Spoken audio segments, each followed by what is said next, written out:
कल मैं एक किताब पढ़ रहा था। बहुत ही फेमस किताब है। आप लोगों ने भी पढ़ी है। मुझे पूरी यकीन है कि पिछले कम से कम 80 साल से ये किताब बहुत सारे लोगों ने पढ़ी है और बहुत सारे ज़िंदगी भी ये किताब ने सुधारी है। इस किताब का नाम है स्टॉप वरिंग स्टार्ट लिविंग, कि कैसे सोचना बंद कर सकते हैं और ज़िंदगी जीना शुरू कर सकते हैं। पूरी किताब भरी हुई है बहुत ही बढ़िया बढ़िया रियल लाइफ स्टोरी से, जो हकीकत में हुई हैं। लोगों ने कैसे ज़िंदगी में कुछ सीख को अपनाया है और सोचना बंद किए हैं, ओरी करना बंद किए हैं, चिंता करना बंद किए हैं और ज़िंदगी को जीना सीखे हैं। तो कई सारे स्टोरी है, उसमें से दो स्टोरी मुझे बहुत ही अच्छा लगा। मैं सोचा आप लोगों से शेयर कर लूँ। उसमें से एक स्टोरी है कि डेल कार्नेगी, जो किताब के राइटर है, ऑथर है, वो बता रहे हैं कि उन्होंने एक आदमी से पूछा जो प्रशांत महासागर में 21 दिन एक बोट में गुजारा, इसलिए कि वो खो गया था वहाँ पे। ना उसके पास पानी था, ना उसके पास खाना था। तो 21 दिन बिना पानी के, बिना खाने का, जब समुद्र के इन भयंकर लहरों के बीच में वो भटकता रहा, तो उसने क्या सोचा ज़िंदगी के बारे में, क्या सीख पाया।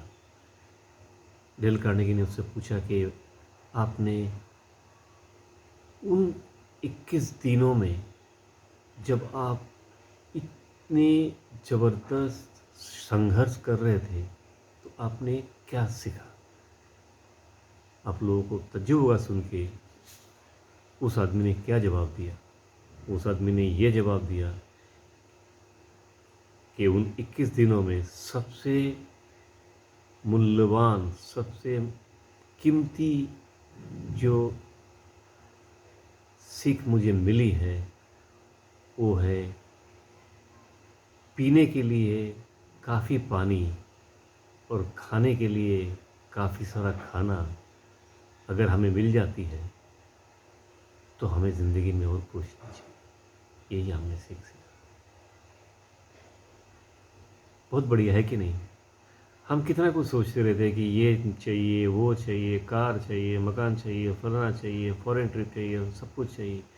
पर ज़िंदगी के मुश्किलों से जो हम गुज़रते हैं, जब हमें पता लगता है कि कि ज़िंदा रहना कितना मुश्किल काम है, तब हम ये सब सोचना बंद कर देते हैं। पर हमें लगता है बस जो हमें बेयर मिनिमम, जो कम से कम चीज़ों की जो ज़रूरत है, वो ही हमें मिल जाए तो हमारे लिए बहुत कुछ। तो ये एक कहानी था।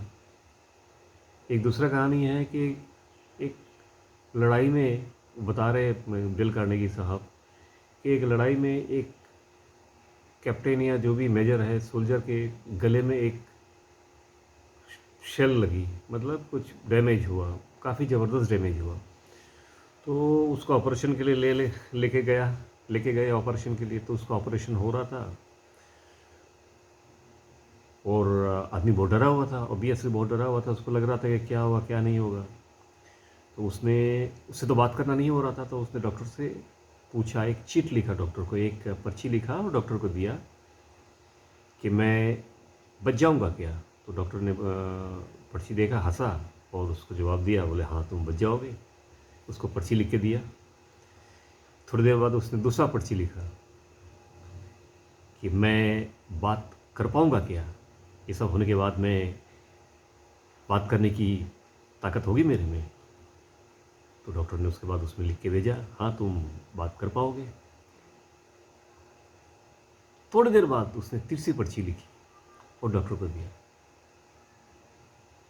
What the hell am I worrying about, मैं क्या सोच रहा हूँ। अगर मैं ज़िंदा रहा, मैं बात कर पाया, तो मैं इतना चिंता क्यों कर रहा हूँ। यही यही चीज़ है कि वो आदमी भी यही सोच रहा है कि मैं अगर ज़िंदा रहा, बात कर पाया, मुझे और क्या चाहिए। तो ये सब छोटी छोटी बातें हैं, मैं बीच बीच में आके आप लोगों को बताता रहूँगा। ज़िंदगी में बहुत कुछ है जो हमें अपने एक्सपीरियंस से सीख मिलती है, अपनी तजुर्बा से मिलती है, दूसरों के तजुर्बा से मिलती है। हमें ये सीख जो है वो बजाय रखना चाहिए, कामी मतलब चालू रखना चाहिए, हमें हमेशा सीखते रहना चाहिए। मुझे हिंदी ठीक से आती नहीं है, इसलिए मैं शायद आपको बता नहीं पाऊँगा ठीक से, आप मुझे माफ़ कर दीजिएगा। मैं इंग्लिश में भी बोल सकता था, लेकिन मैंने हिंदी में इसलिए बोला कि बहुत सारे लोग हैं जो ये पसंद करते हैं कि हिंदी हिंदी में बोला जाए, और मैं बाद में कभी एक हिंदी में बोले इंग्लिश चैनल भी शुरू करूँगा। फ़िलहाल तो मैं हिंदी में बात करूँगा। ठीक है, थैंक यू।